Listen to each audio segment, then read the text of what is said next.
बहुत समय पहले की बात है। बसंतपुर नाम का एक गांव था। उस गांव के लोग बहुत मेहनती और ईमानदार थे। गांव के किनारे एक छोटा सा घर था जिसमें सिर्फ 2 लोग रहते थे, जग्गू काका और उनकी पत्नी सुमन।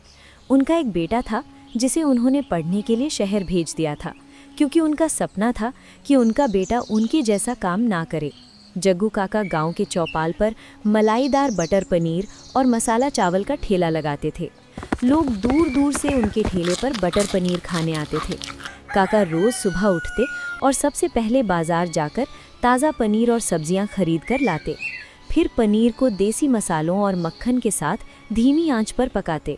उनके बटर पनीर की खुशबू ऐसी थी कि लोग घरों में बैठे ही बैठे समझ जाया करते थे। और जैसे ही जग्गू काका अपना ठेला गांव के चौपाल पर लगाते, वैसे ही गांव के लोग दौड़े दौड़े उनके ठेले पर खाने चले आते थे। ओहो काका, आज तो आपने गजब ही कर दिया। घर के आंगन में बैठी सब्जी काट रही थी, जैसे ही हवा का झोंका आया और इस बटर पनीर की खुशबू आई, हाथ से चाकू छूट गया। सब काम छोड़ छाड़ कर दौड़ी चली आ रही हूँ। सही कह रही हो सीमा चाची। मैं और बंटी तो खेत की तरफ जा रहे थे, पर इस खुशबू ने जैसे हमारे पैर ही मोड़ दिए। काका सच बताओ, इसमें कौन सा जादू डाल देते हो? हाँ काका, मैं तो कहता हूँ कि आप हमें बेवकूफ़ बना रहे हो। पिछले इतवार को मैं और राजू भी बाजार से ताज़ा पनीर लाए थे। घर पर माँ ने खूब मेहनत से बनाया, क्रीम भी डाली, मसाले भी वही थे, पर वो बात ही नहीं आई। न वैसी खुशबू, न वैसा स्वाद। आखिर चक्कर क्या है? अरे बंटी, तू अपनी माँ की क्या बात करता है? मैंने खुद पिछले हफ्ते नए तरीके से बटर पनीर बनाया था। कसम से घर का बना पनीर तो ऐसा लग रहा था जैसे बस पेट भरने के लिए खा रहे हो। पर काका, आपका ये बटर पनीर, इसके आगे तो शहर के होटल भी फेल हैं। बताओ ना काका, क्या राज है?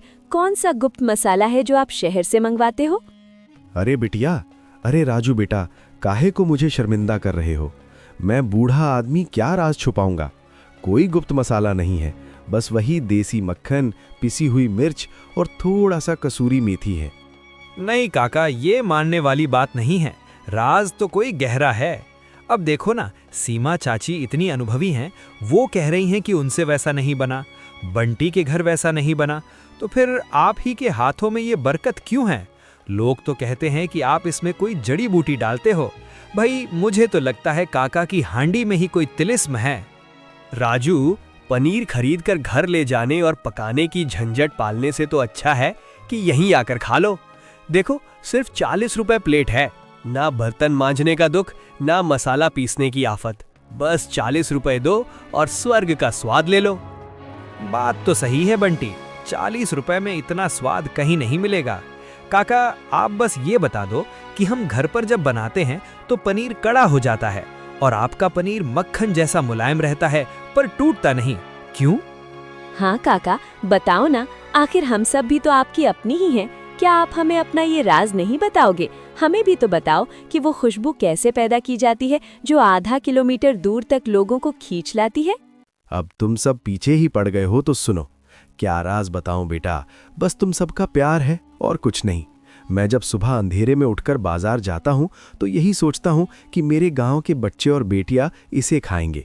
मैं पनीर सिर्फ बेचता नहीं हूं, मैं उसे ऐसे बनाता हूं जैसे मेरा बेटा शहर से आया हो और मैं उसके लिए पका रहा हूं। बस यही नीयत है मेरी। चलो अब बातें बंद करो और ये प्लेट पकड़ो, फटाफट खाओ, इससे पहले कि ग्रेवी ठंडी हो जाए। पेट तो मेरा भर गया है काका, लेकिन सच कहूं तो मन नहीं भरा। ऐसा लग रहा है बस खाते ही जाऊं। बिल्कुल सही कहा राजू ने। काका, आपके हाथ में सच में अन्नपूर्णा का वास है। घर जाकर तो अब सूखी रोटी भी नहीं निकली जाएगी। इस 40 रुपए की प्लेट में आपने जो सुकून दिया है वो हजारों रुपए में भी नहीं मिलेगा। बस बस, तुम लोगों का ये संतोष ही मेरी सबसे बड़ी कमाई है। अब जल्दी से खत्म करो, तुम्हारे सवालों के जवाब देते देते पागल हो जाऊंगा। वे सभी तुरंत काका को पैसे देकर चले जाते हैं। थोड़ी देर बीत गए, तभी काका के ठेले पर गांव का मुखिया आता है। क्यों जग्गू, आज तो बड़ी भीड़ थी तेरे ठेले पर। सुना है आज गजब का बटर पनीर बनाया था तूने। नोट भी खूब छापे होंगे। प्रणाम मुखिया जी, बस आप सबकी दुआ है, बस गुजारा हो जाता है। गुजारा तो मेरा भी होना चाहिए ना। जो पैसे तूने अपने बेटे की पढ़ाई के नाम पर मुझसे उधार लिए थे, उसका वक्त पूरा हो गया है। आज तारीख है और मुझे मेरे पैसे ब्याज समेत अभी चाहिए। मुखिया जी, मैं बस आपके पास आने ही वाला था। बात दरअसल ये है कि इस महीने शहर से बेटे का पत्र आया था। उसकी आखिरी साल की फीस जमा करनी है। जो थोड़े बहुत पैसे जोड़कर रखे थे वो बेटे की पढ़ाई के लिए अलग रख दिए हैं। अगर वो नहीं दिए तो उसकी सालों की मेहनत बेकार हो जाएगी। है बुढ़े, मुखिया जी को अपनी राम कथा मत सुना। पैसे निकाल वरना ये ठेला अभी पलट देंगे। नहीं नहीं, ऐसा मत कीजिए। मुखिया जी, मेरी विनती सुनिए। मुझे बस थोड़ा सा वक्त और दे दीजिए। इस महीने बेटे की फीस भर देने दीजिए। अगले महीने मैं दिन रात मेहनत करके भूखा रहकर आपके पाई पाई कर दूंगा। मैं कहीं भागा नहीं जा रहा। अगले महीने? जग्गू, तू शायद भूल रहा है कि तू किससे बात कर रहा है। मुझे तेरी मजबूरी से कोई लेना देना नहीं है। तेरा बेटा पढ़े या हल चलाए, मुझे मेरे पैसे आज शाम तक चाहिए। पर मुखिया जी, अभी एकदम से इतने पैसे?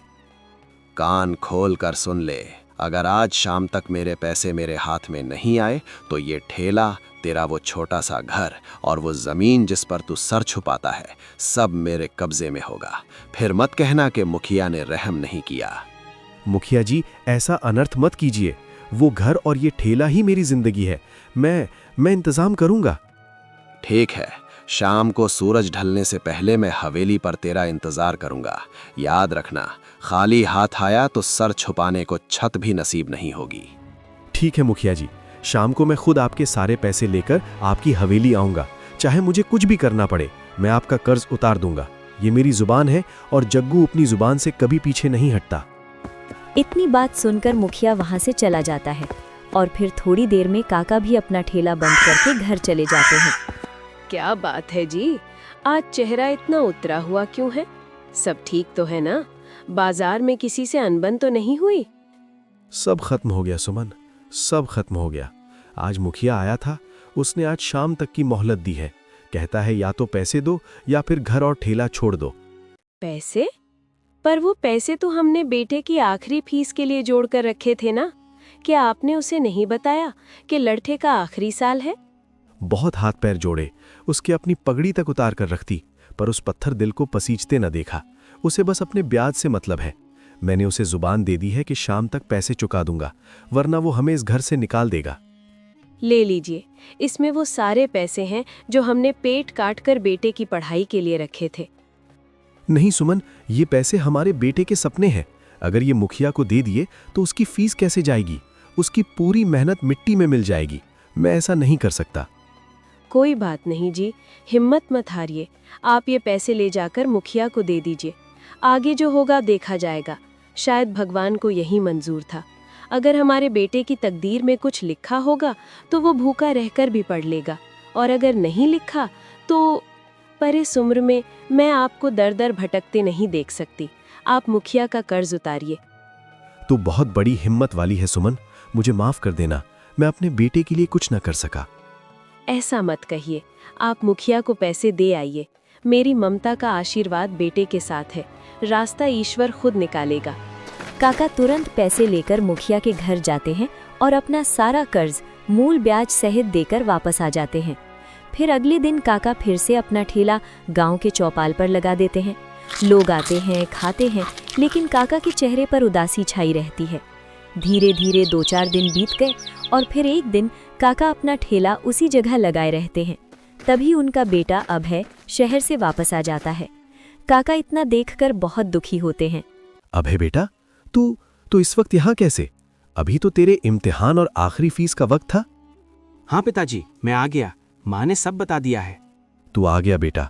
तुझे देखकर कलेजे को ठंडक तो मिली, पर मन बहुत दुखी है। मेरा बरसों का सपना टूट गया। मैंने सोचा था तू शहर में बड़ा अफसर बनेगा, तुझे मेरी तरह धूप में नहीं खटना पड़ेगा, पर उस मुखिया की वजह से मैं तेरी फीस नहीं भर पाया। मुझे माफ कर दे बेटा। आप घबरा क्यों रहे हैं पिताजी? फीस नहीं भरी तो क्या हुआ? अगले साल फिर वक्त मिलेगा, फिर परीक्षा दे दूंगा। पर इस मुश्किल घड़ी में आपको अकेला छोड़कर मैं शहर में चैन से कैसे बैठ सकता था?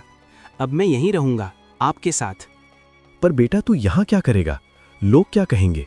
क्या तुझे मेरे साथ इस ठेले पर खड़े होने में शर्म नहीं आएगी? लोग ताना मारेंगे कि इतना पढ़ लिख कर बेटा बाप के साथ पनीर बेच रहा है। बिल्कुल नहीं पिताजी, शर्म उसे आनी चाहिए जो मेहनत नहीं करता। मैं पूरी दुनिया को ये बताना चाहता हूँ कि सरकारी नौकरी ही सब कुछ नहीं होती। अगर हमारा अपना छोटा सा काम भी है तो हम पूरी ईमानदारी और गर्व के साथ उसे बड़ा बना सकते हैं। आपका हुनर मेरा गौरव है पिताजी। शर्म नहीं बेटा, तू अभी थका हारा आया है। पहले घर जा, हाथ मुंह धो, कुछ खा ले। मैं शाम को आता हूँ। नहीं पिताजी, अब मैं कहीं नहीं जा रहा। मैं घर भी आपके साथ ही जाऊंगा। चलिए, आज से मैं आपकी मदद करूंगा। काका इतना देखकर बहुत दुखी होते हैं। इतना बोलकर अभय अब ठेले पर खड़ा हो जाता है। तभी थोड़ी देर बाद उसके चाचा ठेले पर आते हैं। अरे वाह, तो बसंतपुर का साहबजादा लौट आया। क्यों अभय बाबू, शहर की हवा रास नहीं आई क्या? या फिर पढ़ाई के बहाने बस पैसे उड़ा रहे थे? बड़े आए थे अफसर बनने, अब बाप के साथ पनीर की ग्रेवी में हाथ गंदे करोगे? छोटा भाई, ऐसी बातें मत कर, बच्चा अभी घर लौटा है। अरे भाई साहब, सच तो कड़वा होता ही है। सारा गांव कह रहा था कि जग्गू का बेटा कलेक्टर बनेगा। अब देखो, कलेक्टर साहब कढ़ाई में झांक रहे हैं। पढ़ा लिखा बेकार, अब तो बस यही ठेला तुम्हारी किस्मत है। चाचा जी, आपकी बातों में मिर्च ज्यादा है और सच्चाई कम। हाँ, मैं वापस आया हूँ, पर हार कर नहीं, बल्कि अपनी जड़ों को मजबूत करने। आप इसे पनीर की गंदगी कह रहे हैं, पर यही वो काम है जिसने मुझे पढ़ाया और आज मुझे इस काबिल बनाया कि मैं सही और गलत की पहचान कर सकूं। बड़ी बड़ी बातें मत झाड़, बिना नौकरी के कौड़ी के बराबर रह जाओगे। गांव में इज्जत नौकरी से होती है, इस ठेले से नहीं। चाचा जी, आप आज मेरा मजाक उड़ा रहे हैं, लेकिन मेरी बात याद रखना। मैं इस छोटे से ठेले को एक दिन ऐसा मुकाम दूंगा कि लोग यहाँ खाने के लिए महीनों इंतजार करेंगे। एक दिन मेरे पास वो सब कुछ होगा जो एक बड़ी नौकरी करने वाले के पास भी नहीं होता। मैं नौकर बनने के बजाय मालिक बनकर दिखाऊंगा। अच्छा, बड़े सपने देख रहा है। चल ठीक है, अगर तूने ऐसा कर दिखाया तो मैं मान जाऊंगा। सिर्फ मानिएगा नहीं चाचा जी, वादा कीजिए। जिस दिन मेरा ये काम गांव का गौरव बनेगा, उस दिन आप खुद यहाँ आकर अपने हाथ से पैसे देकर मेरी दुकान की पहली प्लेट खाएंगे। हाँ, अगर तूने ऐसा कर दिया तो फिर उसी दिन मैं तेरे हाथ का पनीर बटर मसाला खाऊंगा। पर फिलहाल तो ये ख्याली पुलाव ही लग रहा है। ख्याली पुलाव नहीं चाचा जी, पनीर बटर मसाला ही खिलाऊंगा। बस थोड़ा इंतजार कीजिए। इतना सुनकर चाचा वहां से चले जाते हैं। बेटा, तूने उसे चुनौती तो दे दी, पर ये नया डिश वाली बात कहाँ से आई? हम तो बस सादा बटर पनीर और चावल बेचते हैं। पिताजी, अब समय बदल गया है। आपके मसालों का स्वाद और मेरी पढ़ाई की तकनीक, ये दोनों मिलकर कमाल करेंगे। हम सिर्फ एक ठेला नहीं, बल्कि एक पहचान बनाएंगे। चलिए, आज से काम शुरू करते हैं। बसंतपुर अब सिर्फ मुखिया के डर से नहीं, बल्कि जग्गू काका के स्वाद से जाना जाएगा। अगले दिन अभय नया पनीर डिश बनाने को कहता है, लेकिन माँ कहती है कि हमारी पहचान देसी बटर पनीर से है, तो वही बनेगा, थोड़े और नए जायके के साथ। काका अब बटर पनीर को और भी अच्छे तरीके से बनाने लगते हैं और अब बाप बेटे दोनों ठेले पर एक साथ काम करने लगे। अभय का बोलने का ढंग इतना अच्छा था कि लोग अब उससे बातें करने के लिए आने लगे। धीरे धीरे समय बीता और अब काका की दुकान की बिक्री दोगुनी हो चुकी थी। अब उसके पास सब कुछ था जो उसे चाहिए। दोस्तों, अगर आपको ये वीडियो पसंद आई हो तो कृपया वीडियो को लाइक करें और चैनल को जरूर सब्सक्राइब करें। बहुत समय की बात है। चंदनपुर नाम का एक छोटा सा गांव था, पंजाब की मिट्टी वाला, जहां खेतों की हरियाली और दूर दूर तक फैली खुशबू रहती थी। गांव के बीचों बीच एक पुराना चबूतरा था, जहां रोज सुबह एक जोड़ा आता था, रामू और सीता। दोनों मेहनती, ईमानदार और अपने हाथ के काम से दिल से खुश रहने वाले थे। रामू रोज बाजार या गांव के कसाई से अच्छी भेड़ या बकरी का ताज़ा मटन खरीदता, घर लाकर देसी मसालों, घी और दही में धीमी आंच पर पकाता और मटन करी बेचता। गांव वाले उसकी देसी मटन करी के दीवाने थे। वो घी की महक, नरम मांस के टुकड़े जो मुंह में घुल जाते और वो मसालों का तड़का जो जीभ पर लंबे वक्त तक रह जाता। मगर आज सुबह कुछ गड़बड़ थी। अरे रामू भाई, कल जो मटन दिया था ना, वो थोड़ा सख्त निकला और मसाले भी फीके लगे। आज तो बिल्कुल ताज़ा और मुलायम चाहिए, नहीं तो दुकान बंद समझो। अरे भाई, ताजा मटन मंडी में ढूंढने और छांटने में समय लगता है। अच्छा मटन कोई पेड़ पे नहीं लगता कि जब चाहो तोड़ लो। अरे हाँ भाई, पर बात यह है कि मेरे घर पर लोग लाइन लगाए खड़े हैं। सुबह से सब चिल्ला रहे हैं, रामुआ मटन कब देगा, रामुआ मटन कब देगा। अब मैं क्या बोलूं उन्हें कि रामू भैया चूल्हे पर ध्यान लगा रहे हैं? अरे छोड़ो ना रामू, इतना गुस्सा क्यों? बलराम भाई भी बेचारे क्या करें, मटन कोई बकरी तो है नहीं कि बांध के रख दें। वाह सीता बहन, आज तो आपने बड़ी बात कह दी। अरे मटन पकाना धंधा नहीं, इबादत है इबादत। जिस दिन मांस सख्त रह जाए या मसाले कम पड़ जाएं, लगता है जैसे किस्मत हाथ से निकल गई। लो भाई, आज बाजार से अच्छा और ज्यादा मटन खरीद कर लाया हूँ। आज का मटन आपकी दुकान पर ऐसा बनेगा कि लोग उंगलियां चाटते रह जाएंगे। बस यही बात चाहिए थी। अब मेरा नाम फिर से ऊंचा हो जाएगा। आज सबको बोलूंगा, आओ खाओ रामू की देसी मटन करी। रामू और सीता मटन की बड़ी डेगची सजाकर घर की तरफ चल पड़े। रास्ते में दोनों के चेहरे पर मुस्कान थी, मगर घर पहुंचते ही कदम ठिठक गए। वहां भीड़ का सैलाब लगा था। अरे रामुआ, तू कहाँ मर गया रे? सुबह से हम सब भूखे पड़े हैं और तू अब डेगची लेकर आया जैसे कोई बारात से लौटा हो। देख, पेट में भूख का तांडव मचा है। अगर तू और देर करता तो तेरा घर ही खा जाते हम सब। अरे हो रामलाल भैया, जरा धीरे बोलो। ये कोई बासी चीज नहीं, ये मटन है। बाजार से चुनना पड़ता है, काटना पड़ता है, दही में भिगोना पड़ता है, मसाले डालने पड़ते हैं, और जब तक वो घी में अच्छे से पक न जाए तब तक मेरे हाथ चम्मच नहीं उठाते। तुम सब कहते हो रामू की मटन करी का जवाब नहीं, तो थोड़ा सब्र भी तो रखो यार। अरे रामू बेटा, हम तो सुबह से बर्तन मांज के थक गए। सोचा था दोपहर तक खा लेंगे तेरी करी, फिर थोड़ी देर आराम करेंगे, पर तू तो पूरा दिन लगा दिया। अब बच्चे रो रहे हैं और मियाँ बोले जा रहे, तेरी रामू के नाम की रट लग गई। जल्दी कर बेटा, वरना घर में तीसरा विश्व युद्ध छिड़ जाएगा। अरे भौजी, आप भी ना, हम बातों में मिठास ऐसी कि मटन भी सुन ले तो खुद डेगची में आ बैठे। बस 2 मिनट का काम है, अभी चूल्हा जलाता हूँ। ऐसी खुशबू फैलेगी कि पूरा मोहल्ला कहेगा, वाह रे रामू, तू तो लाजवाब है। सब लोग थोड़ा पीछे हटो, धुआं उड़कर नाक में चला जाएगा तो बाद में बोलोगे कि रामू की करी में धूल पड़ गई।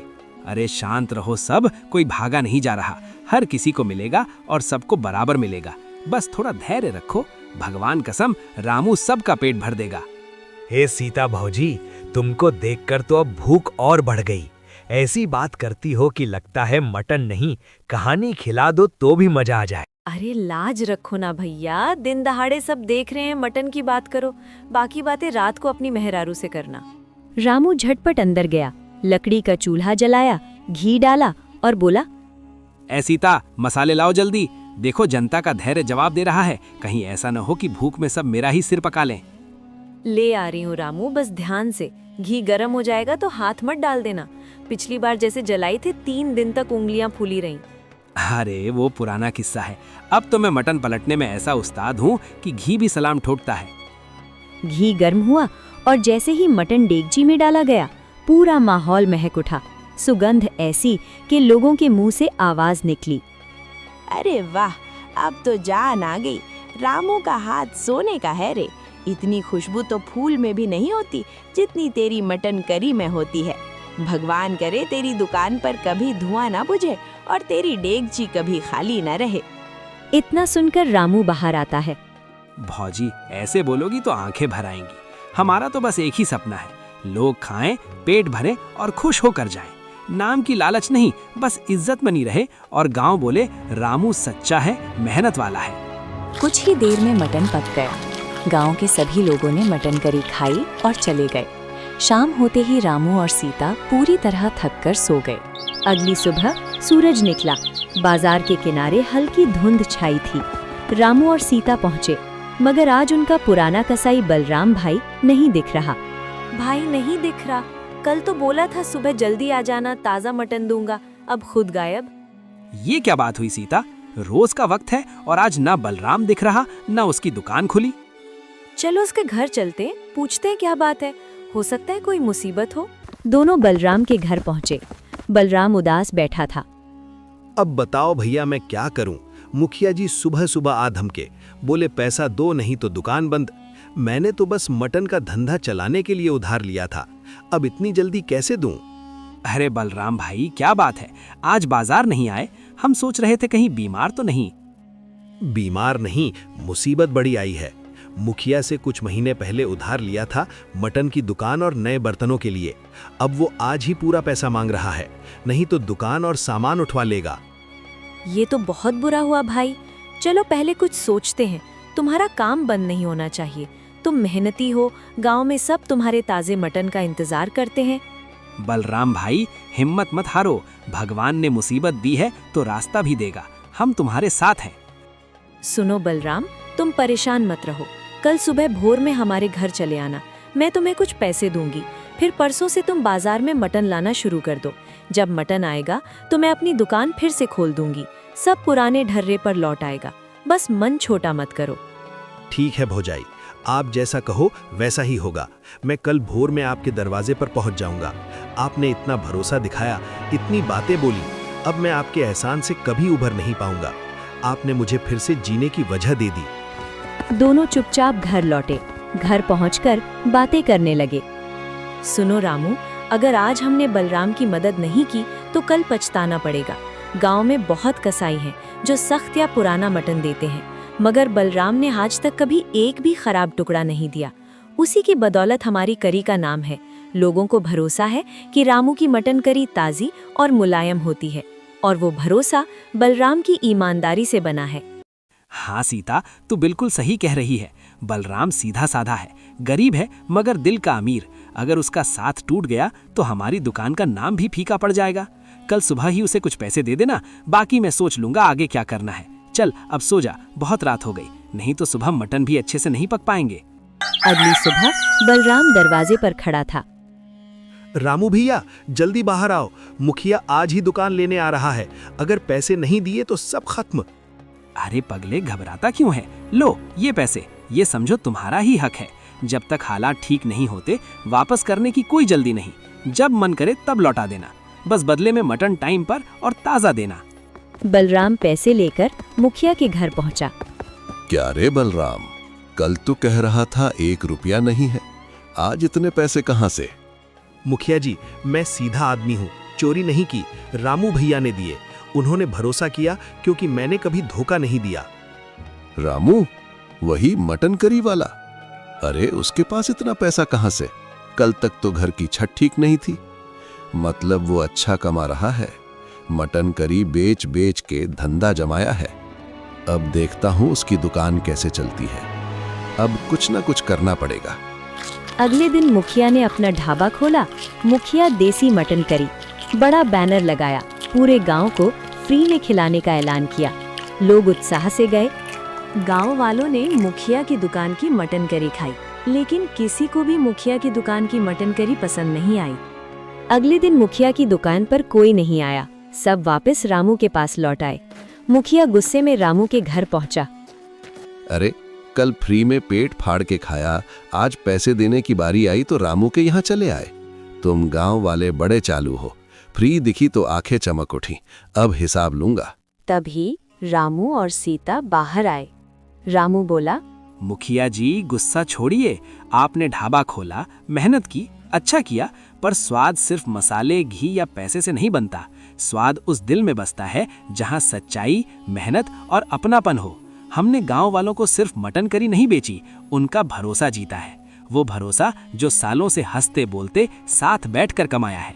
आपने फ्री में खिलाया, लोग गए, मगर आज लौट आए, क्योंकि खाने में वो दिल का नमक नहीं था। पैसों से दुकान बन जाती है, पर नाम अपनेपन से बनता है।